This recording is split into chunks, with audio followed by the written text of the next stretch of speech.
জানি না কেন ব্যান্ডটা করছি, রোজ ঝগড়া হচ্ছে ব্যান্ড মেম্বারদের, ঠিক যেরকম একটা গরিব ঘরে হাজব্যান্ড ওয়াইফের মধ্যে হয়। আমরা নাকতলা হাই স্কুলের ছাত্র, আমাদের জীবনে রূপমদার প্রভাব থাকবে না? বিশাল প্রভাব। আমার বক্তব্য হচ্ছে যে এই ছকটার মধ্যে না থেকে যদি আমি অ্যাকচুয়ালি কি চাই সেটা যদি করি, তাহলে সেটা বেশি লাভজনক না? আমার কাছে এখন সব থেকে বড় টার্গেট হচ্ছে নিজের সাথে নিজের বেঁচে থাকাটা যেন আনন্দের হয়।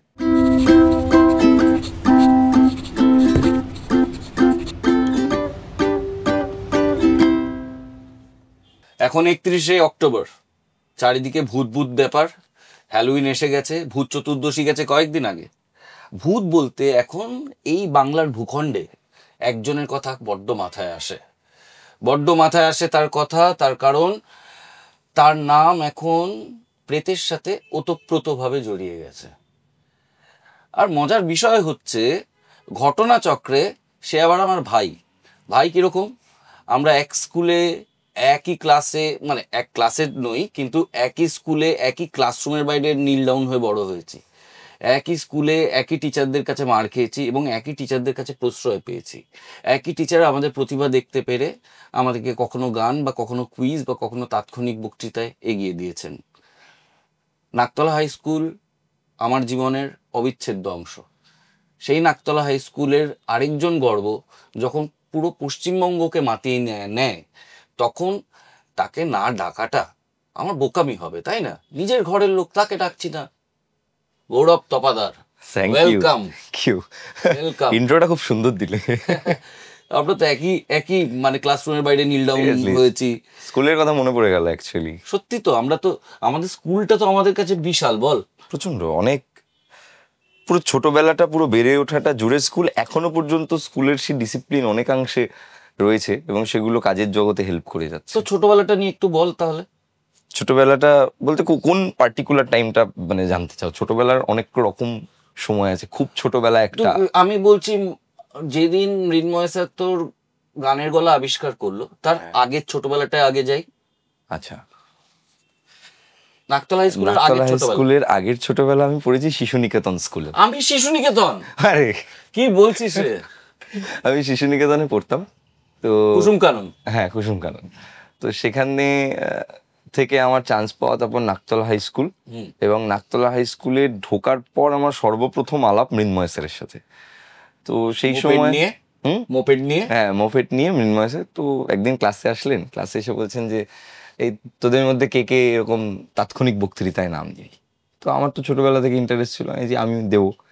এবার গেছি, এবার গিয়ে তখন গল্প, তাৎক্ষণিক বক্তৃতা না, গল্প বলাতে নাম দিবি।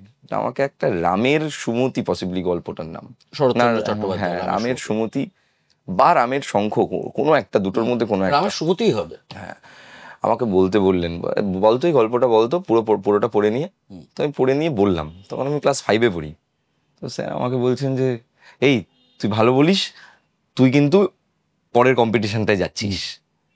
তো সেখান থেকে স্যারের আমার বাড়িতে আসা প্রত্যেকটা দিন, স্যার এসে এসে এসে এসে আমাকে গল্পটা বলা প্র্যাকটিস করাতো। আর আমার মা বাবা এগুলো খুব ভালোবাসতো। ছোটবেলা থেকেই আমি প্রচুর গান বাজনা শুনতাম। আমার ছোটবেলা থেকে ইচ্ছে ছিল আমি একদিন বড় হয়ে গায়ক হব। তো বাবা প্রচুর ক্যাসেট সিডি এনে দিতেন। সেই সিডির মধ্যে কিশোর কুমারজির গান শুনে শুনে শুনে শুনে মুখস্থ গেয়ে গেয়ে গেয়ে গিয়ে আমি গানের গলা তখন তৈরি করি। তো তারপর একটু ধীরে ধীরে করে বড় হই। বড় হওয়ার পর স্যার আমাকে একদিন বললেন, এই তুই কোরাসে গাইবি, যে ছেলে কম পড়ছে, তুই কোরাসে গাইবি। তো কোরাসে গাইতে গেছি। তো কোরাসে আমার গলা শুনে স্যার বলছে, তুই ভালোবাস, তুই একটা কাজ কর, তুই তাহলে একটা পুরো সোলো গান গা। তো এই গানটা ছিল একটা ভাওয়াইয়া গান। তো সেই ভাওয়াইয়া গানটা স্যার আমাকে প্রচুর প্র্যাকটিস করিয়েছেন। মানে আমি ভাবি আজও, মানে এখন যখন বড় হয়েছি এখন বুঝতে পারি যে মানুষটা কোনো জায়গা থেকে কোনো কিছুর পাওয়ার আশা ছেড়ে দিয়ে, কোনো কিছু পাওয়ার আশা না করে, আমাদের পেছনে উনি যে খাটনিটা দিতেন, ওনার যে তেলটা খরচা করতেন, সারাটা দিন যে আমাদেরকে দিতেন, তার বিনিময়ে তো উনি একটা টাকাও পেতেন না। তো শুধুমাত্র কতটা ভালোবাসা, কতটা আবেগ এবং কতটা ভবিষ্যৎ দেখতে পাওয়া একজন মানুষ, যে কিনা তার ওই সময়টা ইনভেস্ট করছেন। আমাকে নিয়ে বিভিন্ন জায়গায় ঘুরেছেন, বিভিন্ন কম্পিটিশনে, এখান ওখান থেকে। হ্যাঁ, তোমার মানে উনি তো এরকমই, উনি তো এই মানুষটাই। ওনার নামই ছিল স্যার ক্লাসে একটু ডিস্টার্ব করবো, স্যার একটু ডিস্টার্ব করবো। আর ডিস্টারবেন্স যদি আমি হতাম অন্য কারোর ক্লাসে, তাহলে বলতো ওই যে মৃন্ময় স্যারের ছেলে। হ্যাঁ, কারণ মৃন্ময় স্যারের দলের একজন লোক যে কিনা ডিস্টার্বটা করছে। তো তখন গান গাইলাম, পুরস্কার পেলাম, রাজ্য স্তরে গিয়েও পুরস্কার পেলাম। তারপর থেকে না আমার জার্নিটা কিভাবে যেন শুরু হয়ে গেল।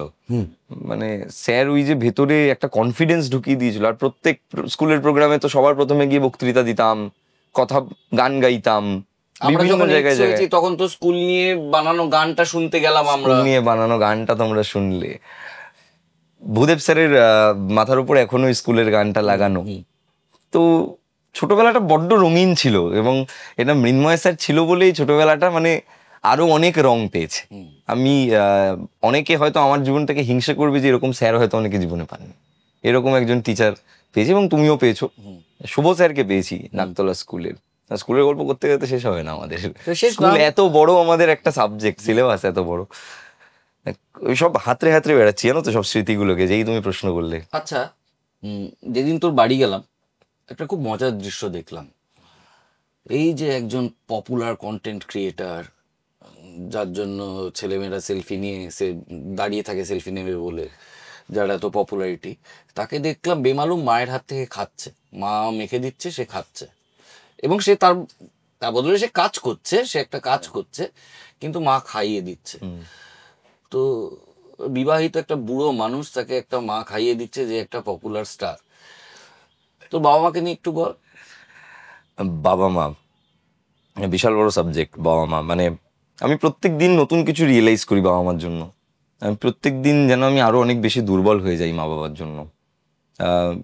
কালকে প্রিয়াঙ্কা প্রচুর ডান্সের, এখন তো সামনে প্রোগ্রাম আছে 28 তারিখে, তো সারাদিন রিহার্সাল করছে, খুব পায়ে ব্যথা নিয়ে ঘরে ঢুকছে, প্রচন্ড পায়ে ব্যথা, রমাসো একটু পাটা টিপে দিই তোমার। ওইটা করতে গিয়ে হঠাৎ আমার মনে হলো, আরে আমার মাটা ছোটবেলা থেকে তাহলে এরকম কত ব্যথা পেয়েছে, কত মায়ের পায়ে ব্যথা হয়েছে। তো আমার তখন মনে হলো যে সত্যি, যে মা যখন আমায় বলতো পাটা টিপে দে, তখন মায়ের হয়তো সারাদিন দাঁড়িয়ে রান্না করার পরে এই পায়ের ব্যথাটাই হতো, কিন্তু আমি এতটা মানে মূর্খ ছিলাম যে আমি ওটা বুঝতে পারতাম না। এটা আমার রিসেন্ট রিয়েলাইজেশন। সেকেন্ড, যখন থেকে আমি কাজ করা শুরু করি, আমার মা বাবা দুজনেই, আমার মা হচ্ছে প্রচন্ড স্ট্রং একজন ভদ্রমহিলা। উনি, ওনার বাড়িতে কেউ আসলে উনি কাউকে না খাইয়ে পাঠাবেন না। উনি সঞ্চয় করতে খুব ভালো পারেন, এবং দাঁতে দাঁত চেপে লড়াই করতে পারেন। মানে যাই হয়ে যাক না কেন, আমি পিছপা হতে পারি না, আমি হারবো না এই লড়াইটাতে। এবং সারা জীবন ধরে মা বাবা দুজনেই ভাড়া থেকেছেন। মা স্টুডেন্টদেরকে পড়াতো, সেখান থেকে পড়িয়ে যা ইনকাম করতো। আমার বাবা মানে খুবই স্বল্প মাইনের একটি চাকরি করতো, এবং বাবা হচ্ছে প্রচণ্ড সাপোর্টিভ, ফ্যামিলিকে সবসময় প্রোটেক্ট করে রাখতে ভালোবাসেন আমাকে, মাকে।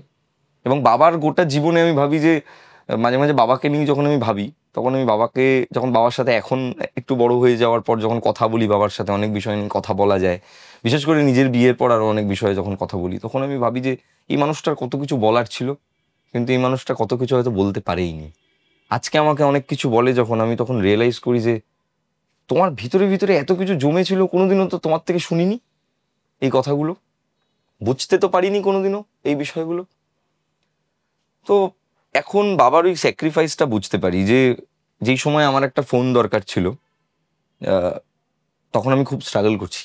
মানে আমি গান বাজনা করছি, এবং আমি যে ব্যান্ডটা, প্রথম ব্যান্ড করতাম সেটা ভেঙে গেছে। তারপরে আমি আরেকটা ব্যান্ড করছি, পড়াশোনাটাকে ছেড়ে দিয়েছি। আমি বলেছি ব্যান্ডই করব, গান বাজনাই করব, এন্টারটেনমেন্ট নিয়েই থাকবো। তখনও মা বাবা বলেছে যে যা মন চায় কর, কিন্তু ভালোভাবে কর। তো সেই মুহূর্তে বাবা আমাকে ফোন কিনে দিলেন। বাবাকে বলেছেন, তুমি 23,000 টাকা দিয়ে একটা ফোন কিনলে, মানে ইএমআই দেবে, মাকে বলিস না কিন্তু। আর ওই ফোনটা দিয়ে ভিডিও করে আমি ভাইরাল হয়েছি। তো এত স্মৃতি, I am very happy, I am very blessed যে আমি এরকম মানুষদের পেয়েছি। আই এম ভেরি হ্যাপি যখন আমরা না হয় ভুলে যাই, না হলে এত বড় অনুষ্ঠান তাতে হতচকিত হয়ে মানে তাল কেটে যায়, যাদের ডাকতে চাই ডেকে উঠতে পারি না। কিন্তু আমার এত ভালো লাগলো যে আমিষ যেদিন দেখানো হলো, তুই বাবা মার কথাটা অন্তত ভুললি না একবার। কি করে বলবো, আমি হয় না, একটা বড় অনুষ্ঠান, সবকিছুর দায়িত্বে নিজের লোকদের ডাকতে মানুষ ভুলে যায়। অন্যদের ডাকলে, অন্য রাহুলদার নাম বললাম না, রাহুলদা কিছু মনে করবে, বাবা মা তো কিছু মনে করবে না। বাবা মা তো জীবনে ডিলিট বাটনটা নিয়ে জন্মায়নি। ঠিক ঠিক। তো তা সত্ত্বেও সবার আগে বাবা মাকে প্রায়োরিটি দিলি, এবং এত ভাল লাগলো যে আমি তো মানে আমি তো অ্যাকচুয়ালি মানে রয়েছি তো তাদের সাথে, মানে আমি তো তাদেরকে ছাড়া আমাকে কল্পনাটাই করতে পারি না। তো আমি মানে শুধু আর আমি একা না তো। আচ্ছা, এই একটা মজার কথা বললি, তারা আজীবন ভাড়া বাড়িতে থেকেছে। হ্যাঁ, তারপর যখন নতুন বাড়িটা কিনলি তুই হুম, এবং চাবিটা তুলে দিলি, হ্যাঁ। হয়তো ওরকম নাটকীয় ভাবে তুলে দিলি না, কি হয়েছিল ভিতরে এবং ওদের মুখে কি দেখেছিলি? নতুন বাড়িটা যখন কিনলাম ফার্স্ট, আমার জীবনে সবকিছু হঠাৎ করে হয়, মানে আমি কোনো কিছু খুব একটা যে প্ল্যান কন্টেন্ট ছাড়া আমি আর কিছু প্ল্যান করি না।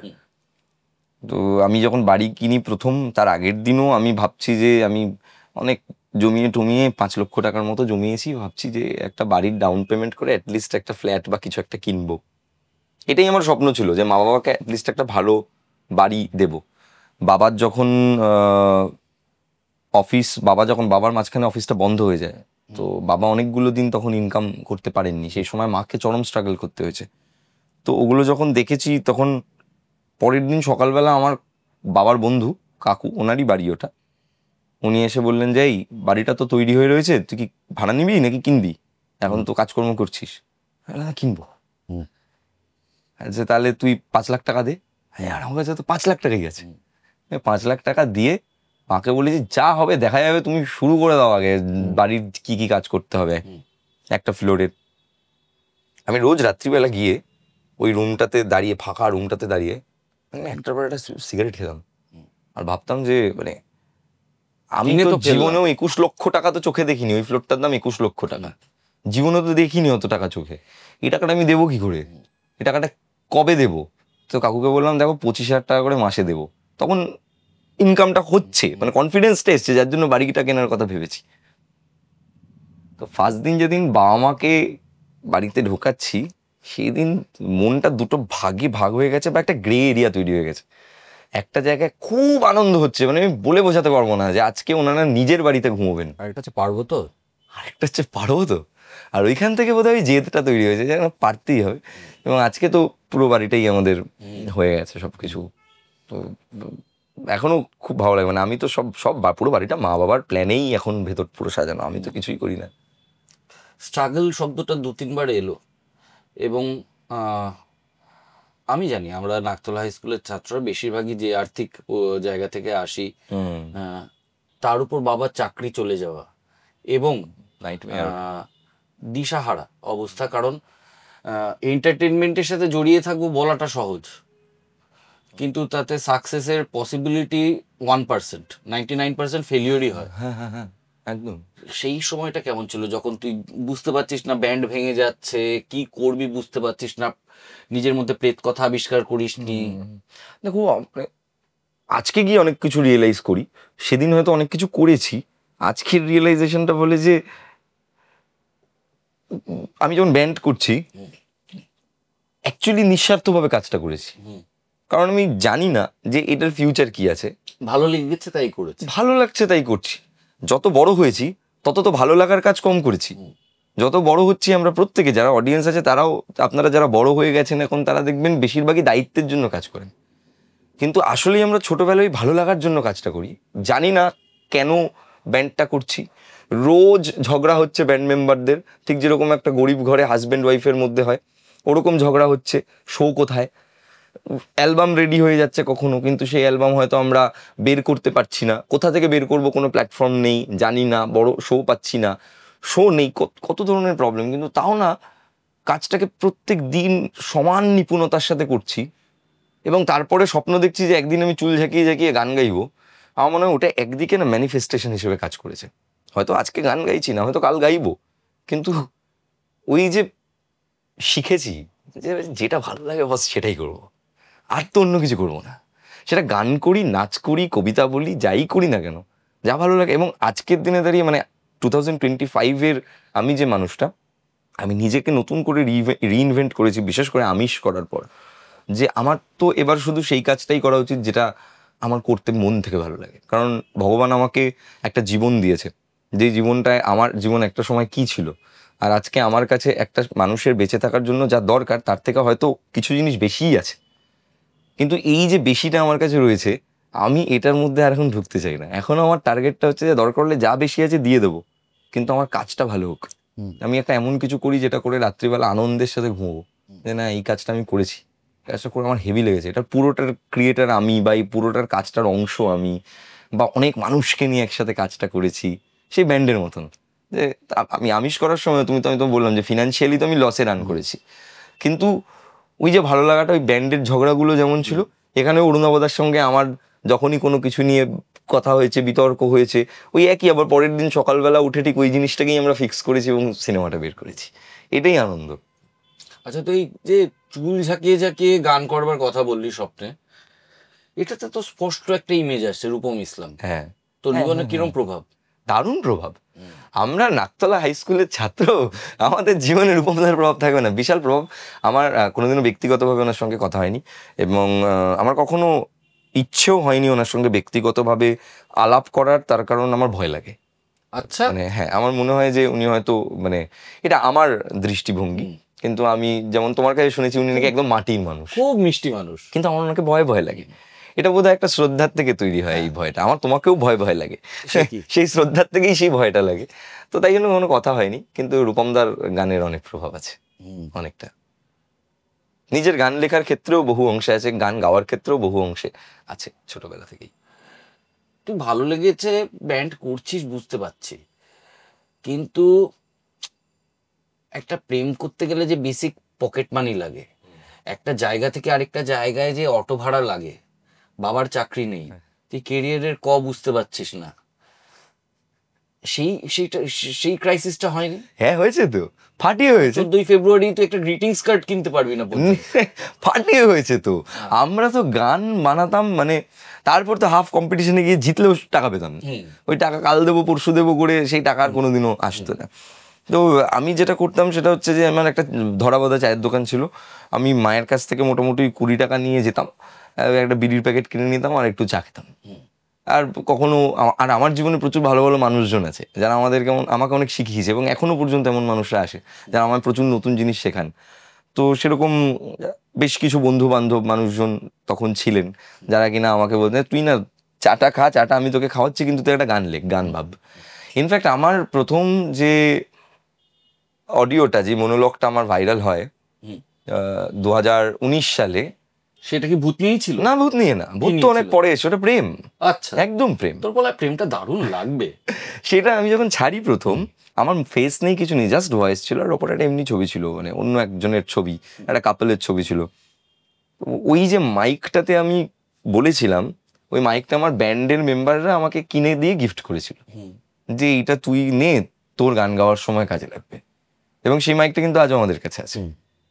তো আমার জীবনে এমন খুব সুন্দর সুন্দর মানুষজন সবসময় ছিল, এখনো আছে, যারা মানে আমাকে এভরি টাইম খুব সাপোর্ট করে। শিল্পী সত্তা যেটা, ধর তুই ভেবেছিস গান করবি, হয়তো গান হলো না, কিন্তু অন্য একটা কাজ তুই করলি, কিন্তু ভিতরে একটা শিল্পী থাকা তো দরকার তার জন্য। সেটা তোর কি মনে হয়, কাকুর থেকে পেলি না কাকিমা, কার মধ্যে বেশি ছিল? শিল্পটাকে তো আমি আজকাল সবকিছুর মধ্যেই দেখতে পাই। বাবার শিল্পটা অন্যরকম, মায়ের থেকে আমার মনে হয় আমি অনেক মনোবল পেয়েছি। মা যেমন খুব স্ট্রং পার্সোনালিটি, মায়ের জেদ অনেক বেশি, তো মায়ের থেকে ওই জিনিসটা পেয়েছি। মা যে কোনো জিনিসকে নিয়ে এমনভাবে ভাবতে পারে যেখানে দাঁড়িয়ে মা নিজের স্বার্থের থেকে উল্টো দিকের মানুষটার স্বার্থকে নিয়ে ভাবতে পারে। তো সেই জিনিসগুলো আমি মায়ের থেকে পেয়েছি। অনেক সময় আমি দুর্বলও হয়ে যাই খুব, সেটাও যখন এখন বড় হয়ে মাকে দেখি তখন বুঝতে পারি এগুলো মায়ের থেকে পেয়েছি। শিল্পটা মানে এই গান গাইতে পারাটা, এটা আমার মা বাবা কেউই গান গাইতে পারে না, এটা আমি যে কোত্থেকে পেয়েছি। হয়তো আগের জেনারেশনে পারতেন, কেউ একজন হতেই পারে। আমার বাবার পিসি গান গাইতে পারতেন, তো হতে পারে সেখান থেকে কোনোভাবে ইনহেরিট করেছি সেটা। আমি ছোটবেলা থেকে বাবা গান শোনাতেন, তো ওই ইন্ধনটা, হ্যাঁ হ্যাঁ, ছবি আঁকা, এগুলো সবই প্রশ্রয় দিয়েছে প্রচুর এইসব ব্যাপারে। এই যে আমিষ প্রডিউস করা বা প্রেত কথাকে আজকে একটা জায়গায় নিয়ে যাওয়া, প্রেত কথার সামনে গৌরব তপাদার আছে, কিন্তু পিছনে একটা টিম কাজ করছে যারা কন্টেন্ট সময় মতো আপলোড হওয়া থেকে শুরু করে সবটা করছে। আমিষ প্রডিউস করা বল বা একটা প্ল্যাটফর্মকে দাঁড় করানো, তার পিছনে তো একটা লিডারশিপ কোয়ালিটি লাগে। যখন পাঁচজনকে কোঅর্ডিনেট করতে হয়, তুই এটা করবি, তুই এটা করবি, তুই এটা এই সময়ের মধ্যে করবি, এই লিডারশিপ কোয়ালিটিটা তোর মধ্যে কবে থেকে এলো বা তুই কবে আবিষ্কার? এটা আমি ছোট থেকেই পারি, হ্যাঁ, এটা আছে আমার মধ্যে। আমি ছোটবেলায় স্কুলে যখন করতাম, তখনও স্কুলের মধ্যে আমার যে দলটা ছিল, আমরা সবাই হ্যান্ড ক্রিকেটের একটা দল বানিয়েছিলাম, ওটার মধ্যমণি আমিই ছিলাম সবসময়। আমি ইয়েতেও আমি ছোটবেলা থেকে ব্যান্ড বানিয়েছি, নিজের ব্যান্ড বানিয়েছি, নিজের ব্যান্ড বানিয়ে সবসময় একটা প্ল্যান করিয়ে করিয়ে করিয়ে করিয়ে কাজ করিয়েছি। এই করতে করতে ঠিক ভুল ঝগড়াঝাটি এই করতে করতে এখন একটা জায়গায় এসেছি যে আমার একটা মানুষের সাথে মানুষকে কতটা বলা উচিত। মানে আমি যখন একটা টিমকে নিয়ে কাজ করছি, তো সেই পুরো টিমটা কিন্তু আমার উপর ভরসা করে তাকিয়ে আছে যে এই মানুষটা আমাকে কাজটা করতে দিচ্ছে, আমি এই কাজটা করছি, সেখান থেকে আমার একটা আর্নিং আসছে, আমি সেখান থেকে চলছি। আজকের দিনে দাঁড়িয়ে ব্যাপারটা সিরিয়াস জায়গায় চলে এসছে, কারণ আজকে আমার এক বন্ধু যদি একটা লোনও নেয়, মানে আমার যে কাজ করছে আমার সাথে, সে যদি একটা লোনও নেয়, সে আমাকে জিজ্ঞাসা করে যে আচ্ছা তুই যেটা ভাবছিস, যে কন্টেন্টগুলো ভাবছিস, সেগুলো তুই এখন 1 বছর চালাবি তো, না 1.5 বছর চালাবি তো? আমি বলছি হ্যাঁ চালাবো। বলছে আমি কিন্তু তাহলে একটা লোন নিচ্ছি, আমি কিন্তু তাহলে এই টাকাটা নিচ্ছি, আমার ফ্যামিলির জন্য এটা আমার করার আছে। তো এখন জায়গাটা সিরিয়াস জায়গায় এতটা চলে এসছে যে আমার এতদিন ধরে শেখা এবং করা ভুলগুলোর থেকে আমি এখন মানে এগুলো এমনি শিখে গেছি। প্লাস এখন আমরা একটা ফ্যামিলি হয়ে গেছি, সবাই সবার ভালো মন্দগুলো বুঝতে পারি, অনেকগুলো দিন একসাথে আছি, টিমটা তো অনেক দিনই হলো। এবার জিজ্ঞাসা করবো ইউরেকা মোমেন্ট, মানে আর্কিমিডিস যখন বুঝতে পারলেন যে এভাবেই প্লবতার সূত্র আবিষ্কার হবে, ন্যাংটো হয়ে বেরিয়ে পড়লেন রাস্তায়, ইউরেকা ইউরেকা চেঁচাচ্ছে, মূলক পপুলার হয়েছে, ভালো কথা। তুই বুঝলি কি করে ভূত প্রেতটা তোর কলিং হবে? What was that eureka moment of your life? সবই তো নেচার, গাছ একদিন এমনি বড় হয়ে যাবে। তো ভেতরে ভেতরে যেটা মানে যে আঙুর গাছ, ওর মধ্যে থেকে তো আঙুর হবেই একটা না একটা দিন। যে ডাব গাছ, তার মধ্যে তো ডাব হবেই একটা না একটা দিন।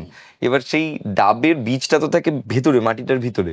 তো আমার মাটিটার ভিতরে তো ছোটবেলা থেকে বাবা গান শোনাচ্ছে, গান গাইতে প্রশ্রয় দিচ্ছে, মা ছবি আঁকাচ্ছে, ছবি আঁকতে প্রশ্রয় দিচ্ছে, গল্প বললে গল্পটা মন দিয়ে শুনছে। আমি ছোটবেলা থেকে একজন খুব ভালো শ্রোতা পেয়েছি, 2জন শ্রোতা পেয়েছি, আমার বাবা এবং মা।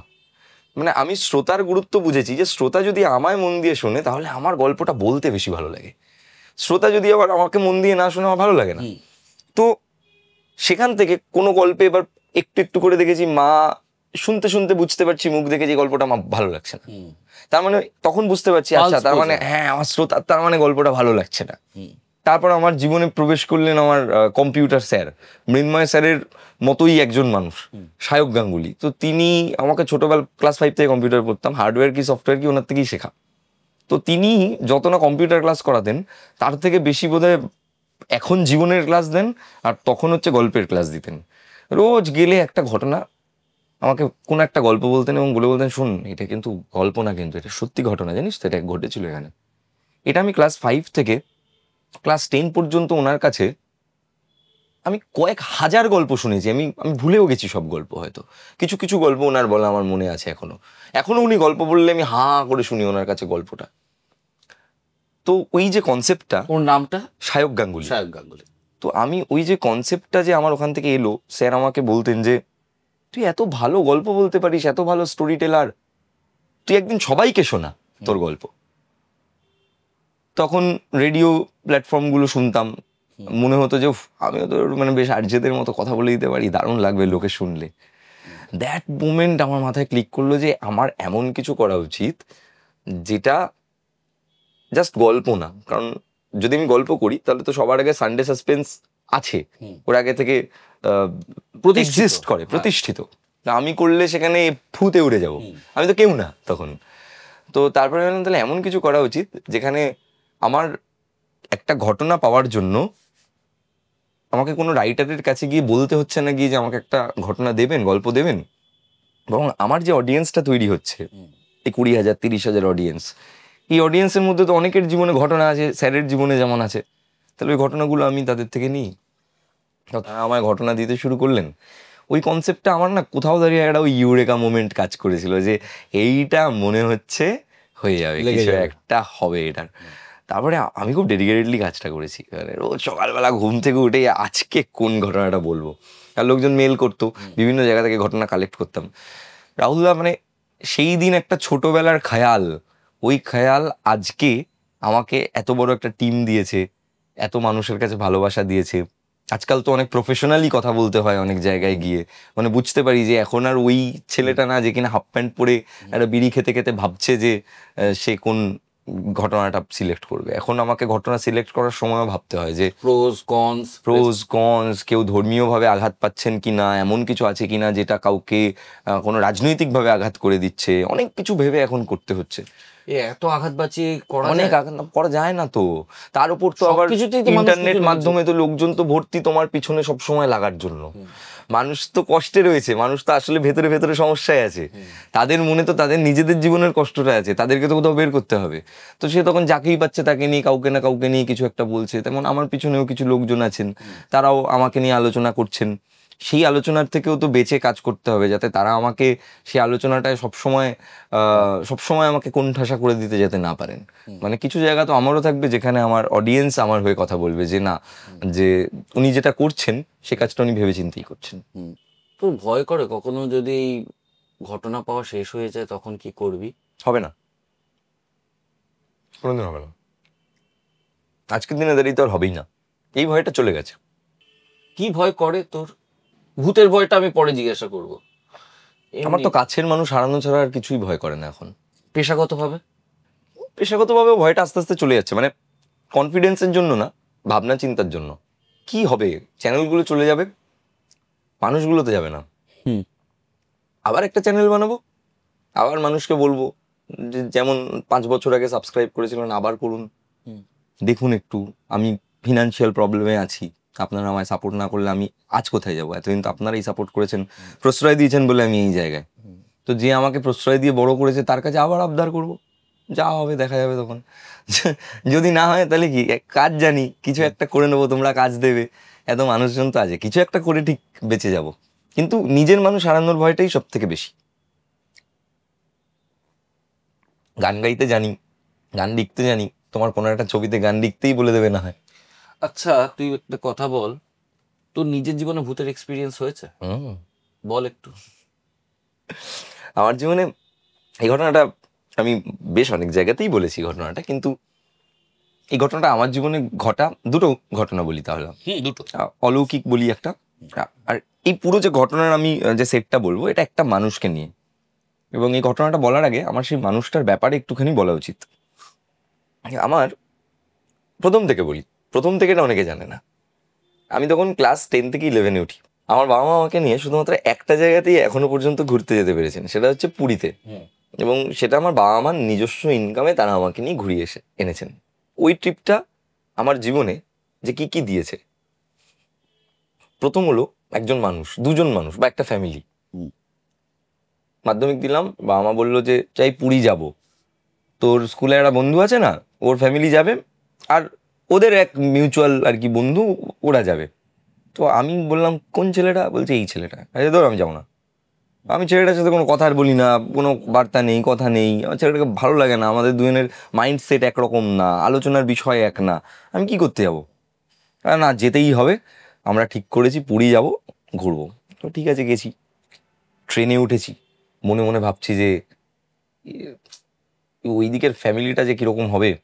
উঠেই দেখছি একজন দাদা, ওর নাম সৌগত দা, একজন বেশ মোটা মতন একজন মহিলা, ভদ্র মহিলা, যিনি পরবর্তীকালে আমার সব থেকে প্রিয় কাকিমা, যার মৃত্যুতে আমি গানও লিখেছিলাম, মানে এতটা আঘাত পেয়েছিলাম।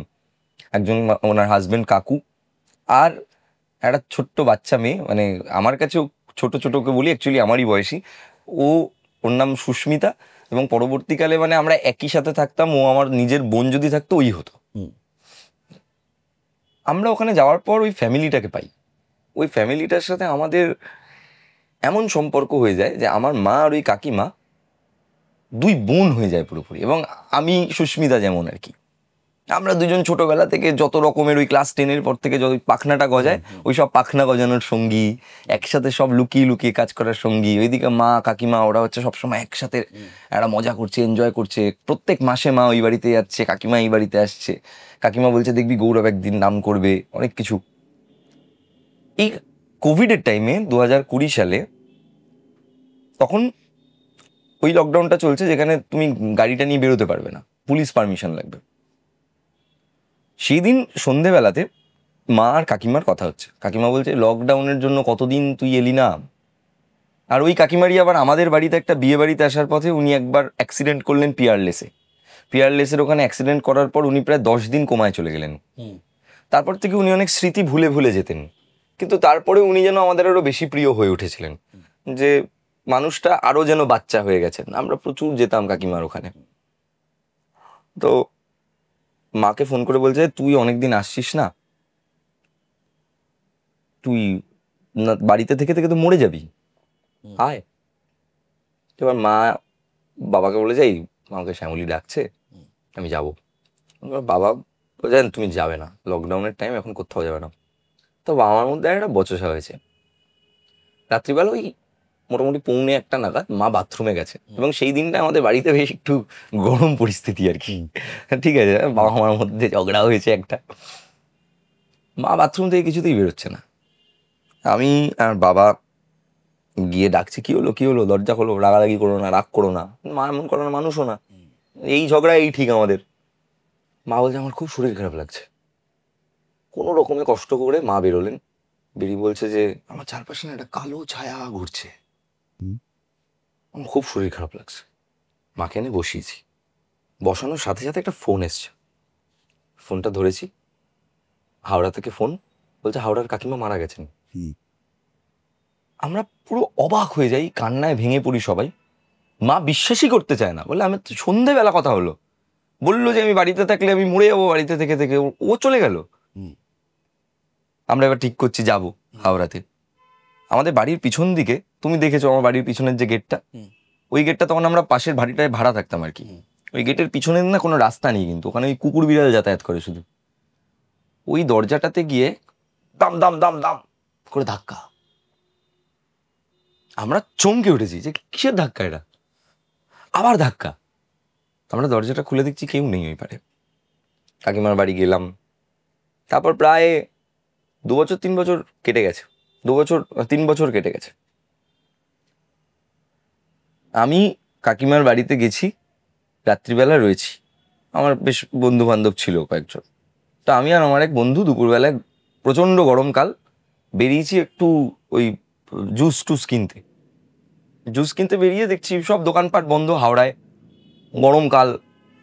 একটা বয়স্ক মহিলা বসে বলছে, আমার দিকে তাকিয়ে বলছে যে আমাকে একটু আমের শরবতটা দিয়ে জানা। এবার আমি না একটু এগিয়ে গেছি, এগিয়ে যাওয়ার পর হঠাৎ মনে হয়েছে যে আরে একটা বয়স্ক মহিলা গরমের মধ্যে চাইছে, দিয়ে দিই বলে নিয়ে আমি ওনার কাছে দুটো দিয়ে আমি চলে গেছি। আমি না আর সেভাবে ব্যাপারটাকে নোটিস করিনি। পরের দিন বাড়িতে এসছি, মানে সেদিন রাত্রিবেলা বাড়ি এসছি। বাড়ি আসার পর মায়ের সাথে আমার আর কোনো কথা হয়নি, আমি সেদিন একটু ব্যস্ততায় ছিলাম, ডিরেক্ট আমার দোতলায় চলে গেছি। তখন পরের দিন সকালবেলা মা দেখি চুপচাপ বসে আছে। গেছি তোমার কি হয়েছে? বলছে একটা খুব খারাপ স্বপ্ন দেখলাম জানিস। কি দেখলে? বলছে যে দেখলাম শ্যামলী এসছে, এসে আমাকে বলছে আমাকে একটা আমের শরবতটা দে না। হ্যাঁ যে তুমি জানো কাল কি হয়েছে? যে কি? কালকে এরকম একটা বয়স্ক মহিলা আমাকে ওখানেই একটা আমের শরবত চেয়েছে, এবং আমি ওনাকে নোটিস করিনি। এবার এই ব্যাপারটাকে আমি ভুতুরে বলবো না কি বলবো, আই ডোন্ট নো, কিন্তু এটা আমার কাছে অলৌকিক বলে মনে হয়েছে। এবং এই কোইন্সিডেন্সটাও আমার বেশ ইন্টারেস্টিং লেগেছে, যদি একজন মানে পাঠকের কনসেপ্ট থেকে আমি বলি। এবং এই ঘটনাটা আমার জীবনে ঘটা একটা ঘটনা। আচ্ছা, প্রেত কথায় যখন বিভিন্ন ঘটনা আসে, এমন কোনো ঘটনা আছে যেটা তুই ল্যাপটপে দেখতে দেখতে উঠে দাঁড়িয়েছিস? এখন বহুবারই হয়েছে। বহুবার। একবার প্রেত কথা করতে গিয়ে কি হয়েছে শোনো, প্রেত কথা করছি, হঠাৎ করে আমার মনে হলো আমার ঠিক কম্পিউটার টেবিলের নিচ থেকে আমার পা ধরেছে, ছিটকে উঠেছি গুলো। যেটা কি, তখন আমি নিচের ঘরে থাকতাম, আমার কম্পিউটার টেবিলটা, তার নিচেই না আমি একটা ম্যাট্রেস পেতে শুতাম। ওই ম্যাট্রেসটা পেতে শুয়েছি, হঠাৎ মনে হয়েছে যে কেউ যেন আমার গায়ের উপর ঝাঁপ দিল। এই কি অদ্ভুত অদ্ভুত ফিলিং, জানো এগুলো সব প্রেত কথা করতে গিয়ে কখনো এমন হয়েছে। সামটাইমস আই ফিল যে প্রেত কথা করতে গিয়ে আমার আশেপাশে এমন অনেক এন্টিটি এনার্জি আমি ফিল করতে পেরেছি যেগুলো আমার মনে হচ্ছে যে মানে প্যারানর্মাল। এগুলো আমার এনার্জি না, এই এনার্জিটা আলাদা। আমার স্টুডিওতে লোকজন একা বসে থাকতে ভয় পায়। আগের দিন প্রিয়াঙ্কা বলছে যে তোমার স্টুডিও নিয়ে যার লোকে যা বলে ঠিক বলে। যে কেন? তোমার আমি বসে আছি বলছে, পুরো স্পষ্ট মনে হচ্ছে আমার পিছনে কেউ হাঁটছে, দাঁড়িয়ে আছে। এই যে আমার তো কোনোদিনও ফিল হয় না এরকম, বা হলেও আমি বুঝতে পারি ব্যাপারটা। এইগুলো নিয়ে আর কি বলবো, মানে এগুলো বড় অনুভূতির জায়গা আর কি, আর কিছুই না। আচ্ছা, তো টিমের এমন কিছু আছে যেটা দেখলে খুব ইরিটেশন হয়, এমন কোনো আনপ্রফেশনালিজম বা কি দেখলে হোয়াট মেক্স ইউ ইরিটেটেড, সেটা টিমের হোক বা বাইরে? একসাথে থাকতে থাকতে তো বিভিন্ন জিনিস দেখে ইরিটেটেড হয়ে যাই আমরা, টিমের ক্ষেত্রেও তাই। আমাদের যেমন আমাদের যেটা ইয়ে হয় যে জিনিসপত্র সঠিক জায়গায় না রাখা, এইটা নিয়ে আমি খুব ইরিটেটেড হই টিমের ক্ষেত্রে। তারপরে একসাথে অনেক দায়িত্ব আমার মাথার উপর মাঝে মাঝে দিয়ে দেওয়া, এগুলোতে ইরিটেটেড হই মাঝে মাঝে। মাঝে মাঝে নতুন কিছু না দেখলে ইরিটেটেড হই। তবে জেনারেলি না ওগুলো খুব একটা বড় ইস্যু হয় না, মানে জাস্ট ওই মানে 1 সেকেন্ডের কথা, এটা ঠিক করতে হবে, হয়ে যায় ঠিক। মানে ওরা ওভাবেই ট্রেন্ড হয়ে গেছে এখন। মানে আমি যেই এনার্জিটার সাথে কাজ করি, আমি আলাদা করে ওদের কোনো ট্রেনিং করাইনি, এটা করতে হবে এটা করতে হবে। এবং অনেকেই আছে যারা টিমে এসেছিল বেরিয়ে গেছে, কিন্তু তারা কিন্তু নেই, কারণ সেই এনার্জিটা তাদের না, আমি যেই গতিতে দৌড়চ্ছি ওই ওই এনার্জিটাও নিতেই পারবে না, ওই এনার্জিটাও অ্যাকসেপ্টই করতে পারবে না। তোর ফ্রিকোয়েন্সি কি ছাড়ার? শুক্র রবি প্রেত কথা ছাড়ি, শনিবার করে ভ্লগে পডকাস্টটা ছাড়ি, হরর পডকাস্ট যেগুলো হয়, এটাই আমার ফ্রিকোয়েন্সি, আর কিছু এখন ছাড়ছি না। তোর কিন্তু প্রেশারটা তোর সারা সপ্তাহ জুড়েই থাকে এই শুক্র শনি রবিকে রেডি করার জন্য। আমার সেরকম প্রেশার আর থাকে না, আমি এখন প্রচুর পরিমাণে মানে লার্নিংয়েই মন দিয়েছি। টিমই সব করে, আমি শুধু পড়ে আমি এখন বেরিয়ে যাই, এর পরে কোয়ালিটি চেক করে নিই। বাকিটা তো আমি লার্নিংই বেশি মন দিচ্ছি এখন। লার্নিং বলতে ওই যেমন লাস্ট একটা বছর আমি ভয়েস অ্যাক্টিংটা অনেকটা শিখলাম। আমি শাওলি মজুমদারের কাছ থেকে গিয়ে শিখলাম, শাওলিদি উনি আমাকে খুব মানে ধরে বেঁধে তৈরি করেছেন এই জায়গাটায়। তো ওনার কাছ থেকে শেখার পর আমি তো সানডে সাসপেন্সেও ন্যারেট করলাম, ওখানেও চরিত্র করলাম, ভালো ভালো গল্পে আমি কাজ করলাম ওখানে। তোকে ছোটবেলা থেকে কেউ বলেনি যে তুই খুব গুড লুকিং? আমার নিজের লুককে নিয়ে খুব মানে কি বলবো, মানে আমি খুব আন্ডার কনফিডেন্ট আমি নিজের লুক নিয়ে, আমি এসব ভাবতেই পারি না। কেন? তুই তো আমার থেকেও 10 বছরের ছোট হবি, তোদের সময় তার গায়ের রংটা should not be a hindrance. আমি নিজে ভাবি না, কিন্তু আমাকে যদি কেউ কিছু খুব হিরোইক করা দিলে আমার খুব কনফিডেন্স লো হয়ে যায়। কিন্তু আমি বলছি তুই ভিজুয়াল মিডিয়ামটা নিয়ে কখনো কিছু ভাবিসনি কেন? এত পরে অভিনয় করা, হ্যাঁ অভিনয় করা, কারণ আমাকে কেউ অভিনয় করা ইন্সপায়ার করতে পারেনি, তাই এই মানে এখন যদি তুমি আমায় ইন্সপায়ার করো শেখাও, আমি দেখবে আমি হয়তো এটা নিয়ে ভাববো একদিন, ডেফিনেটলি ভাববো, হয়তো 5 বছর বাদে হয়তো আমি কিছু করবো। এতটাই সহজ। মানে আমাকে গান গাওয়াতে অনেকে ইন্সপায়ার করেছে, আমার বাবা ইন্সপায়ার করেছে, মা ইন্সপায়ার করেছে, আমার প্রেত কথা করা নিয়ে আমাকে অনেকে ইন্সপায়ার করেছে, আমার গলার ব্যাপারে কথা বলার ব্যাপারে ইন্সপায়ার করেছে। অভিনয় নিয়ে অভিনয় জগতের মানুষদের সঙ্গেই তো আমার আলাপ পরিচিতি হয়েছে অনেক পরে। তাও এখন মানে তোমাদের সঙ্গে আলাপ হওয়ার পর আমি তো বুঝতে পারছি যে ব্যাপারটা কতটাই মানে প্রফেশনাল এবং কতটা ডেডিকেশনের সাথে তোমরা এই কাজটা করো। আচ্ছা, এই যে আমিষ করলি, এটাকে তো আমি তোর নেক্সট স্টেপ হিসেবেই ধরবো। এই কিন্তু এটা দিনের পর দিন তো করে যেতে পারবি না, কারণ আর্থিক ব্যাপারটাও তো দেখতে হবে, বড় ছবি করতে হবে, মানে হল রিলিজ। ওটা না করলে হবে না, আমি ওটাই ভাবছি। তো সিনেমার ক্ষেত্রে কোন দেশ খুব প্রভাব ফেলে হররের ক্ষেত্রে? আমি দেশ বলতে পারবো না ওভাবে, তবে আমার পছন্দের কিছু হরর ছবি বলতে পারি আমি। যেমন হেরিডিটারি আমার খুব পছন্দের হরর ছবি, আমরা আমিষ করার আগে বেশ বহুবার হেরিডিটারি দেখেছি। হরর জনরার মধ্যে এই রিসেন্ট আমি একটা খুব সুন্দর ছবি দেখলাম, এটার নাম ওয়ামেন ইন দ্য ইয়ার্ড। আচ্ছা, অসাধারণ হরর, দারুণ লেগেছে আমার দেখে। বাংলা হরর ছবি মানে সেরকম ভাবে আমাকে কখনোই ইন্সপায়ার করেনি, তবে বাংলাদেশের হরর কাজগুলো আমার বেশ ভালো লাগছে, মানে ওদের নতুন পেট কাটা সহ তো খুবই ভালো লেগেছে আমার। আমার ব্ল্যাক মিরর খুব ভালো লাগে। ব্ল্যাক ব্ল্যাক মিরর অসাধারণ লাগে। ডিস্টোপিয়া, ঠিক হরর নয়, Horror নয়। ডিস্টোপিয়া ভালো লাগে। যেমন সাবস্টেন্স হরর নয়, হ্যাঁ কিন্তু ওই ড্রাগ অ্যাবিউজ নিয়ে যেই abuse, গল্পটা, এই ধরনের ছবি আমার খুব ভালো লাগে দেখতে। তোমার হরর মুভি ভালো লাগে? আমার হরর মুভি সাথে কেউ ঘুমানোর থাকলে ভাল লাগে। তো মাঝে মাঝে চলে আসবো আমি, হ্যাঁ তোমার ভালো ভালো হরর মুভি দেখাবো আমি। আমি প্রচন্ড ভালোবাসি। আমার যেমন টেল অফ টু সিস্টার্স খুব প্রিয়। হ্যাঁ, আমার কোরিয়ার বিভিন্ন হরর ফিল্মের প্রচন্ড। আমাকে তুমি সাজেস্ট করো, তাহলে আমি দেখবো। ঠিক আছে। আরেকটা জিনিস আমার হরর ফিল্মে খুব ভালো লাগতো সেই সময়, তো প্রেমিকারা আমাদের যুগ, বুঝতেই পারছিস, ইংরেজ আমল, সেই তারা খুব একটা ধরতে দিত না, টাচ করতে দিত না। বাই চান্স হরর ফিল্মে নিয়ে গেলে খামচে খাওয়াটা ধরে থাকতো। মানে ওইটা একটা সুযোগ ছিল যে প্রেমিকা লাইফে প্রেম করেছো তুমি? হ্যাঁ, আমি 11 থেকে প্রেম করছি, আমাকে কেউ থামাতে পারেনি। মানে তারপর থেকে প্রেমটা জীবনে আছে। প্রেম আমার জীবনে সব প্রেম ছাড়া জীবন তো চলবে না। আচ্ছা, তুই আমাকে একবার বলেছিলিস, কথাটার মধ্যে একটু হালকা দুঃখ ছিল, দুঃখ বলবো না, তুই খুব খুশি এবং প্রাউড তোর প্রেত কথা নিয়ে এবং তোর প্রপার্টিটা নিয়ে, তোর আবিষ্কারটা নিয়ে। কিন্তু তুই আমাকে বলেছিলিস, রাহুল দা, আমার সাথে দেখা হলেই সবাই এক্সপেক্ট করে যে আমি ভূতের গল্পই বলবো, কিন্তু আমি অন্য লিটারেচারও পড়ি। আমার বুদ্ধদেব গুহ, সুনীল গাঙ্গুলি, এদের লেখাও খুব ভালো লাগে, কিন্তু আমার এই সাইডটা কেউ দেখতে চাইছে না। হ্যাঁ, মানে আমার মনে হচ্ছে যেটা যে তার থেকে বড় কথা, আমার আমার সব থেকে ফেভারিট সাবজেক্ট যদি কথা বলার কিছু থাকে, সেটা হচ্ছে জীবন। তো এখন এত বেশি লোকে আমাকে ভূতের ব্যাপারে জেনে গেছে যে লোকে ভাবে আমি দেখা হলেই ভূতের গল্প বলবো, আবার অনেকে ভাবে আমি তান্ত্রিক। ভাই, আমি ভূত ছাড়াই না, আমি তো জাস্ট মানে ঘটনাগুলো বলি তোমাদের সামনে, উপস্থাপন করি, ব্যাস, দ্যাটস ইট। কিন্তু বাকি আমি জীবন নিয়ে গল্প করতে সব থেকে বেশি ভালোবাসি। মানে আমার সব থেকে ফেভারিট টাইম হচ্ছে বিকেলবেলা খোলা ছাদের উপর বসে থাকি আমি, এবং মাঝে মাঝে বেশ কিছু ভাই বোনরা আসে, ওদের সাথে আমি বিভিন্ন গল্প করি জীবন নিয়ে। বা কখনো যেমন এখন তিমিরদার সাথে আমি বসে খুব, আমরা তো মানে রাতের পর রাত শুধু গান গাই আর জীবন নিয়ে গল্প করি, গান গাই আর জীবন নিয়ে কথা বলে যাচ্ছি। কখন ভোর 6টা বেজে যাচ্ছে, 7টা বেজে যাচ্ছে, বুঝতেই পারছি না। মানে এইগুলো আমার খুব ভালো লাগে, এরকম ভাবে সময় কাটাতে আমার খুব ভালো লাগে। অরুণাবদার সাথেও আমার তাই হয় জেনারেলি।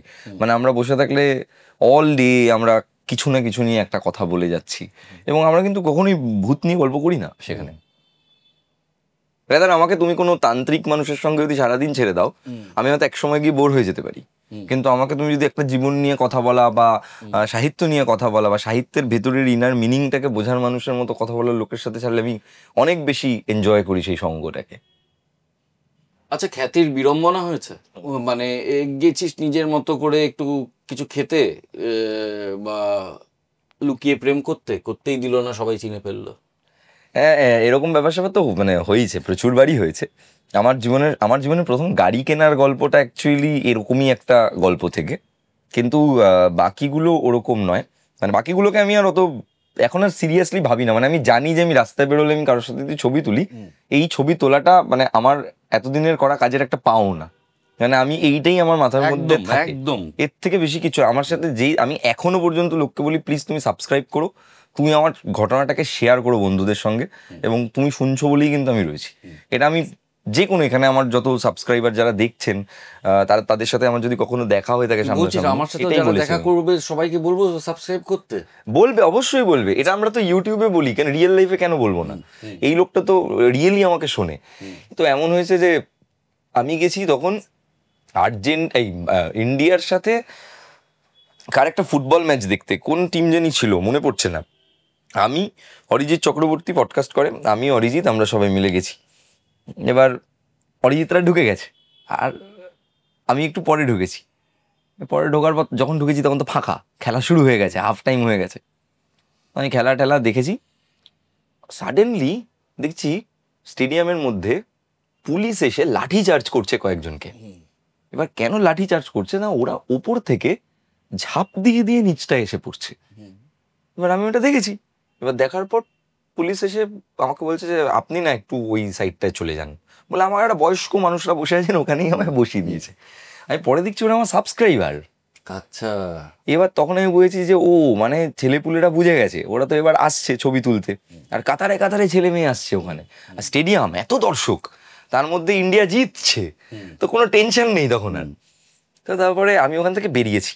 বেরোনোর সময় না আমি তখনও এত কিছু ভাবিনি, কিন্তু আমার জুতোটার তখন না লেস খুলে যেত খালি। আমি হেঁটে হেঁটে হেঁটে হেঁটে আমি জাস্ট ওই আমরিটার পাশ দিয়ে বেরোতে যাব, দুটো ম্যাটাডোর এলো এরকম পাশ থেকে, একটা এরকম গাড়ি এলো, কয়েকটা ছেলে পুলে কোত্থেকে না একটা কেমন একটা ভিড় হয়ে গেল মানে হঠাৎ। আর আমার জুতো লেসটা খুলে গেছে, আমি না পারছি দাঁড়াতে, ব্যাপার, ছবির পর ছবি এখানে ওখানে লোকজন টানছে হিচড়াচ্ছে। আর আমার মানে জীবনে ওটা আমার তখন লিটারালি ভয় লাগছে যে মানে কি করবো এখন। তো অরিজিৎরা ছিল আমার সাথে, ওরা অরিজিতের আরো যারা বন্ধু বান্ধব ছিল ওদের অভ্যেস রয়েছে এরকম ভাবে মানে প্রোটেক্ট করে নেওয়ার একটা বেশ ওদের ভালো কায়দা রয়েছে। ওরা দেখলাম একটা কি চেন ঠেন করে একটা করে আমাকে বললো চলো চলো চলো চলো এখান থেকে চলো এখান থেকে চলো বলে আমি বেরিয়ে গেলাম। বেরিয়ে আমাকে অরিজিৎ বলছে মামা তোমাকে একটা গাড়ি কিনতে হবে। আচ্ছা তোমাকে গাড়ি কিনতে হবে, তুমি এভাবে এখান থেকে করলে অসুবিধা হচ্ছে না। তো আমি তো বললাম না তাহলে একটা গাড়ি কিনি। তখন আমার লাইফে একটা ফার্স্ট আমি গাড়ি কিনেছিলাম। তো আমার গাড়ি কেনার গল্প হচ্ছে এটা। আচ্ছা আচ্ছা, প্রেত কথা তো অনেক হলো, প্রেম কথাটা হোক। হ্যাঁ হোক হোক হোক, পাড়ায় ছিল, হ্যাঁ খুঁজে পেয়েছো এত দেরিতে? দেরি করে, কিন্তু দেখতাম। কিন্তু তুই প্রিয়াঙ্কাকে ঝাড়ি মারতে? হ্যাঁ ঝাড়ি আমি তো একটু মানে ওরকম ছেলে না তো যে সেট করে একটা কিছু বলে দিলাম, দেখতাম। ঝাড়ি মারা তো দেখাই, আরে আমার অত কনফিডেন্সও ছিল নাকি যে মানে প্রিয়াঙ্কাকে দেখে আমার সবসময় মনে হতো যে ও আমার অকাদের বাইরে। আচ্ছা ঠিক আছে, এইটাই আমার মাইন্ডসেট থাকতো। এবং আমি ক্রাশ খেতাম, মানে আমি ওকে দেখতাম, আমার বোনকে দেখাতাম দেখ মেয়েটাকে দেখ বেশ ভালো, চায়ের দোকানে গিয়ে একটু ঘুরে ঘুরে দেখতাম মাঝে মাঝে। তো কি করে হলো প্রেমটা? আর কি করে জানি এটা হয়ে গেল। তো ও আমায় মেসেজ করেছিল, আমার পেজে মেসেজ করেছিল, তখন তো রিপ্লাই করতে পারিনি, পেজে প্রচুর মানুষের ভিড়। ও প্রোফাইলে একদিন মেসেজ করলো, আমি দেখলাম মেয়েটাকে না আমি খুব চিনি চিনি মনে হচ্ছে। এবার আমি স্টক করলাম, স্টক করে কি আরে এটা তো ওই মেয়েটা। আমার তো আলাদাই আনন্দ যে এত কথা বলতে হবে এটা। তো তারপরে আমরা কথা বললাম, অনেকক্ষণ কথা বললাম। পরের দিন দেখা সাক্ষাৎ করি তাহলে, পরের দিন দেখা সাক্ষাৎও করলাম। তো ওই দিন যেদিন প্রিয়াঙ্কা দেখা সাক্ষাৎ করতে এলো, ও কিন্তু মানে মানে একটা মেকআপের ফোঁটা ছুঁয়ে আসেনি, একটা পাতি জামা কাপড় পরে এমনি এসছে, একটা স্কুটি নিয়ে, বলছে চলো চা খেয়ে আসি। ওই যে চাটা খেতে গেলাম, ওই চায়ের ভারে জীবনটা ওকে আমি শিখিয়েছিলাম কি করে চায়ের ভার হাতে নিয়ে হেঁটে যেতে হয়। যত দূর ইচ্ছে তুমি হাঁটতে পারবে, কিন্তু চায়ের ভার থেকে চা পড়বে। এটা কি করে রে? আমার বহুত কষ্ট হয়। চায়ের ভার যখন হাতে থাকবে তখন চায়ের ভার দিয়ে কখনো তাকাতে নেই, পুরো কনসেন্ট্রেশন তো চায়ে চলে যাবে, চেপে পড়েই যাবে। অন্যদিকে তাকিয়ে হাঁটো, ও তাহলে দেখবে চা পড়বে না কখনো। তো এটাই ও খুব মজা পেয়েছিল। এখন এটা যদি এখন ওকে শেখাই তাহলে হয়তো এতটা মজা নাও পেতে পারে। ভবিষ্যৎ নিয়ে কি ভাবছিস? বিশেষ কিছু ভাবছি না, তবে ভবিষ্যতে এটা ভাবছি যে আমার কাছে এখন সব থেকে বড় টার্গেট হচ্ছে নিজের সাথে নিজের বেঁচে থাকাটা যেন আনন্দের হয়। আমি রোজ আমি যখন মানে মেডিটেট করতে বসি, আমি যখন ঠাকুরের কাছেও বসি, নিজে যখন নিজের প্র্যাকটিসে বসি, আমি সবসময় এটাই চাই যেন আমি আজকের দিনটা যেন ভালো কাটাই। আজকের দিনটা যেন আমার নিজের এই ভেতরে যেই মানুষটা আছে ওই মানুষটার সাথে আমার যেন কোনো ঝগড়া না হয়। বাড়ির লোকের সাথে ঝগড়া, পাড়ার ঝগড়া সব পরে, আগে তো আমার সাথে আমার ঝগড়া না হলে আমার সব থেকে বেশি হ্যাপি। একটা দেখো হল রিলিজের কথা তো ভাবছি, কিন্তু কুল কিনারা এখনো পাচ্ছি না, অপেক্ষা করছি কবে কিছু একটা আসবে কুল কিনারা। মানে ওই হয় না থট পরিপক্ক হতে একটা সময় লাগে, এখনো আমার থটটা ভাবনাটা চলছে, ওই জায়গায় এখনো পৌঁছইনি যে আমি করে ফেলবো এখনই, বা আমি রেডি এবার করার জন্য। আজকে যদি ধর একটা 17-18 বছরের ছেলে আসে তোর কাছে এবং বলে গৌরবদা আমি এই ইন্টারনেটের স্পেসে একটা নিজস্ব প্রপার্টি দাঁড় করাতে চাই, আমাকে 3টে সাজেশন দাও। ফার্স্ট সাজেশন হবে যে জাস্ট ডোন্ট কপি, মানে ব্লাইন্ডলি কাউকে কপি করে ফেলো না, ইন্সপিরেশন নেওয়া যেতে পারে। বেশিরভাগ ছেলে মেয়ে ওটাই ভাবে কপি করতে গিয়ে কিছু করছে। 2 আমার যেটা মনে হয় দরকারি সেটা হচ্ছে যে সবাই না এখন ইনস্টাগ্রাম করব বা ইউটিউব করব এবং করে আমাকে এই কমিউনিটিটার একটা পার্ট হয়ে যেতে হবে বা ঢুকে যেতে হবে কমিউনিটিটার মধ্যে, বা জাস্ট ইনস্টাগ্রামার হচ্ছি বলে আমাকে একটা এরকম কিছু মেনটেন করতে হবে, এত কিছু করতে হবে। এই যে পুরো রঙিন ছালাওয়াটা, যেটা আমরা আগে সিনেমা জগতের প্রতি ভাবতাম যে একটা রঙিন একটা মোড়ক দিয়ে ঢাকা পুরো জগৎটা, ভেতরে যাই আছে না আছে, ওপরটা তো রঙিন। এই রঙিন ব্যাপারটা কিন্তু ইন্টারনেট মাধ্যমেও তৈরি হয়ে গেছে।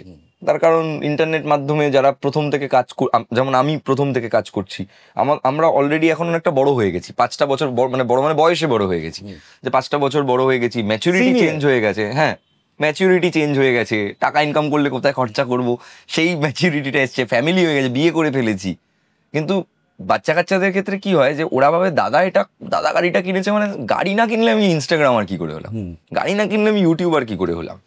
তো এই যে রঙিন থটটার থেকে বেরিয়ে অ্যাকচুয়ালি নিজের প্যাশনটার পিছনেই কাজ করতে হবে।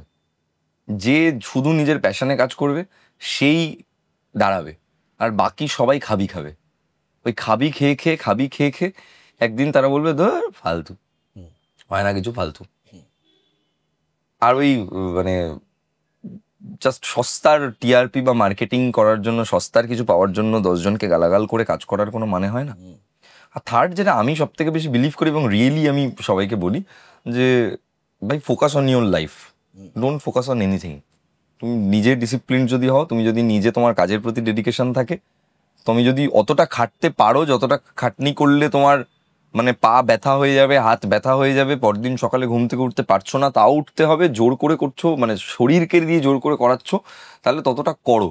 কারণ আমি প্রচুর ছেলে মেয়েকে দেখি, একটু বৃষ্টির জল মাথায় লাগলে হ্যাঁ বৃষ্টির জল মাথায় লেগে যাচ্ছে, একটু রোদ গায়ে লাগলে হ্যাঁ আমি একটা ভিডিও করি, আমার মুখে ট্যান পড়লে হবে না, এত মানে এইগুলো করলে হবে না। মানে আমি আমার এক বন্ধু করলে হবে না। দুপুরবেলা আমরা বেরোচ্ছি, নাটকের সেট গোছাতে হবে, গোছা বলছে সদ্য খাইয়া আইসি। আমি সেই দিন বুঝে গেলাম এর দ্বারা আর যাই হোক নাটকটা হবে না, বলে সদ্য খেয়ে এসেছে, এখন আমি সেটের কাজ করব না। তাহলে এটা শুনে না আমি 10 মিনিট হতবাক হয়ে তাকিয়ে থাকলাম, বলছে এটা কি, তুই খেয়ে এসেছিস তো নাটকের সেট শোনাতে পারবি না? মানুষজন ওভার প্রফেশনাল হয়ে যায় হঠাৎ করে কোনো কারণ ছাড়া। আমরা তো এখন ইন্টারনেট মাধ্যমে দেখছি প্রফেশনাল মানুষরা কি কি করেন, এরকম ভিডিওস তো ভর্তি আমাদের। তো সবাই ওগুলো দেখে ভাবছে কি যে একদল লোক আছে যারা বলে দিচ্ছে জীবনের সঠিক মার্গ এটা হওয়া উচিত, এইটাই আমার মার্গ। একটা প্রফেশনাল মানুষ, অন্ত্রপ্রেনিয়ার বা আমি একজন ইউটিউবার, আমার কাছে একটা দামি গাড়ি থাকতে হবে, একটা থাকতে হবে, আমি লোকের সঙ্গে কথা বললে আমার ম্যানেজার কথা বলবে, আমার এই হবে, আমার ওই হবে, আমি এখানে গেলে এরকমভাবে যাব, ওরকমভাবে যাব, একটা পুরো ছক। আমার বক্তব্য হচ্ছে যে এই ছকটার মধ্যে না থেকে যদি আমি অ্যাকচুয়ালি কি চাই সেটা যদি করি, তাহলে সেটা বেশি লাভজনক না? যেমন আমি এখনো পর্যন্ত, আমি যদি কোনো ব্র্যান্ডের সাথে আমার কথা হয় বা কোনো মানুষজনই, যেমন গতকালই আমার এক বন্ধু আমাকে বলছে যে ওদের মানে যিনি স্যার রয়েছেন তিনি একটা কোম্পানিকে প্রমোট করতে চান। তো আমি বলেছি যে ওনাকে কিন্তু আমার সাথে কথা বলতে হবে আগে, কারণ উনি কি চাইছেন সেটা যদি আমি না জানি, আর আমি কি করছি সেটা যদি উনি না জানেন বোঝেন, তাহলে আমাদের এই কাজটা করার প্রয়োজনীয়তা নেই কোনো। বিকজ আমি এই কাজটা শুধুমাত্র টাকার জন্য করছি না তো। সেদিন ব্যান্ডটা যখন করেছিলাম সেদিনও তো টাকার জন্য করিনি, টাকা ছাড়াই তো ব্যান্ড করেছি। না তোকে এখানে আমি একটা যে জিনিস যেটা বলবো, তুই আমাদের অরুণাবর যে রাউন্ড টেবিলটা হয়েছিল সেখানে একটা কথা বলেছিলিস যে রাহুলদা তো স্টার, রাহুলদা ডাকলে যে কেউ চলে আসে। তো রাহুলদা যা যা সহজ কথার জন্য স্ট্যান্ড নিতে পারবে, সেই স্ট্যান্ড হয়তো যারা আমরা নতুন শুরু করছি তারা নিতে পারবো না। ঠিক তেমনই আমি তোকে বলছি যে এই যে তুই ব্র্যান্ড নিয়ে স্ট্যান্ডের কথাটা বলছিস, আজকে তুই গৌরব তপাদার নিজে বলছিস ইন্টারনেটে তুই সিরিয়াস, যে নতুন সে কি করে এটাকে, তার জন্য এটা থাকবে না তো। আমি তাকে বলছি তার প্রিপারেশন এটা, কারণ একদিন তো তার কাছে এটা আসবেই, তাকে তো এই রাস্তায় হাঁটতেই হবে। রাস্তাটা তো এক সবার জন্য, আমি যেই রাস্তায় হেঁটেছি ওকে ওই রাস্তাটাতেই হাঁটতে হবে। ওর কাছে ব্র্যান্ড আসবে, ওকে অনেকে কম টাকায় বেশি কাজ করানোর চেষ্টা করবে, ওকে আবার ও নিজেই বুঝে যাবে যে হচ্ছে আমার কত টাকায় কাজটা করা উচিত। আচ্ছা আমরা তো গরিব ছিলাম বেসিক্যালি, একদম। আমরা কি করে বুঝবো যে আমাদের ওয়ার্থ কতটা, কিভাবে তুই দরদামটা করিস? এটা খুব মানে ইম্পর্টেন্ট প্রশ্ন। আমি সহজ কথা বলছি, সহজ যত সহজে বেশি টাকা চাইতে পারবে, আমি অত সহজে বেশি টাকা চাইতে পারবো না। হ্যাঁ একদম 100 বার। ও শিশু মনে ও বলবে আমার এত টাকা লাগবে, না ওর বাবা মার থেকে বেশি টাকা পেয়েছে, আমি আমার বাবা মার থেকে অত টাকা পাইনি। একদম। আমি যেটা আমার ক্ষেত্রে করি যে মানে আমার একটা অন্যরকম ক্যালকুলেশন আছে, সেটা হচ্ছে যে আমি দেখি আমার টোটাল আমি যদি ঘরে কোনো কাজ না করি আজকে, তাহলে আমি প্যাসিভ ইনকামে কত টাকা কামাচ্ছি আমার কন্টেন্ট থেকে শুধু, সেটার একটা আমার হিসেব আছে যে আমি প্যাসিভলি এত টাকা কন্টেন্ট থেকে ইনকাম করি। আমি লাস্ট 5 বছর যা কাজ করেছি সেটার জন্যই এই টাকাটা আমার কাছে আসে রয়্যালটির মতো করে। এই যে ইনকামটা, সেই ইনকামটার যদি হাফও আমাকে কেউ দিয়ে দেয় আমি কাজ করবো। আচ্ছা, আমি কাজটা করবো যদি কাজটা ভালো লাগে। সবার আগে তো ভালো লাগা, ভালো না লাগলে আমি করবো না কাজটা। সে মানে যার সাথেই কাজ হোক আমি করতে পারবো না এই কাজটা, কারণ থাকতেই তো পারবো না ওই সিচুয়েশনটাতে। তো বাচ্চাদের ক্ষেত্রে এটাই যে এত কিছু না ভেবে অরিজিনালিটি আর হচ্ছে রিয়েলি একটু নিজেকে ভেবে কাজ করা যে আমি কি চাই, কারণ এই সময়টা চলে গেলে ওরা আর পাবে না। আর ওদের চোখের সামনে অনেক ধরনের এখন প্রলোভন আছে, যেটা আমার চোখের সামনে প্রলোভনগুলো যেগুলো ছিল সেই প্রলোভনগুলো তাও মানে সেই প্রলোভনগুলোকে আমরা ছুঁতে পারতাম না সহজে, কিন্তু ওরাই প্রলোভনগুলোকে সহজে ছুঁতে পারে। আমার কাছে রূপমদা একজন স্টার, আমার কাছে আমি বেশ বাবা সুমনের গান শুনে ছোট থেকে বড় হয়েছি, আমি কবির সুমনের গান শুনে বড় হয়েছি, আমি নচিকেতা চক্রবর্তীর গান শুনে বড় হয়েছি। তো আমার তো গান গাইতে ইচ্ছে করবে, এটাই তো খুব স্বাভাবিক। কিন্তু আমি এই মানুষগুলোকে তো ছুঁয়ে দেখতে পারিনি। তো আমি যেহেতু ছুঁয়ে দেখতে পারিনি, তাই আমার আর এই মানুষগুলো তো আমাদেরকে এত কিছু দেখায়নি, শুধু গান গেয়েছে চলে গেছে, গান গেয়েছে চলে গেছে, সোশ্যাল মিডিয়া ছিল না। তো টার্গেটটা অতটুকুই ছিল, গান গাইবো চলে যাব। কিন্তু এখন তো শুধু সেটা না, আমি কন্টেন্ট বানাবো, আমার একটা গাড়িও থাকবে, আমার বাড়িও থাকবে, আমার অনেক কিছুই থাকবে, সব আমার ওটাই তো অসুবিধা নেই, সেটা আমারও আছে। কিন্তু বক্তব্যটা হচ্ছে যে ওটাকে যে ডোন্ট কপি ইট ব্লাইন্ডলি, ব্যাপারটা এরকম নয়। তাই জন্য আমি সব পডকাস্টে এটা বলি যে এটা কিন্তু লাইফ নয় যেটা তুমি ভাবছো। আমার মনে হয় এটা বড্ড সুন্দর একটা কথা শুনলাম, এবং আমার মনে হয় এটাই আজকে আমাদের এন্ডিং নোট হওয়া উচিত, যে বাড়ি গাড়ি সব আসবে, কিন্তু এইগুলোর জন্য কাজ করব না, কাজটাকে ভালোবেসে কাজ করব, বাড়ি গাড়ি বাই প্রোডাক্ট হিসেবে আসবে। আমি জনপ্রিয়তার জন্য কাজ করব না, আমি আমার ওই কাজটা ভালো লাগে বলে ভালোবেসে বলে কাজ করব। একটা কথা যেটা গৌরব বা ওর প্রজন্ম আমাদের চোখে দেখিয়ে দিল, যেইটা আমার মনে হয় সব থেকে বেশি take away from this episode, যে আগে প্যাশন, আগে নিজের ভালোবাসা, এভরিথিং এলস নিজের নিজের জায়গায় ঠিক নিজের জায়গা করে নেবে। আগে নিজের ভালোবাসাটাকে চেনো, আর সেই ভালোবাসার পিছনে উন্মাদের মতন ধাওয়া করো, সেটা ভূত পেতনি যাই হোক না কেন। নমস্কার, আমাদের সহজ কথার লাইক শেয়ার সাবস্ক্রাইব করবেন, যাতে আমি গৌরবের মতন কয়েকটা বড় শো প্রডিউস করতে পারি আরও। আর আমার এই জামা বংমেড ওদের বিজ্ঞাপন যাচ্ছে, কিনে নিন। ধন্যবাদ, থ্যাংক ইউ।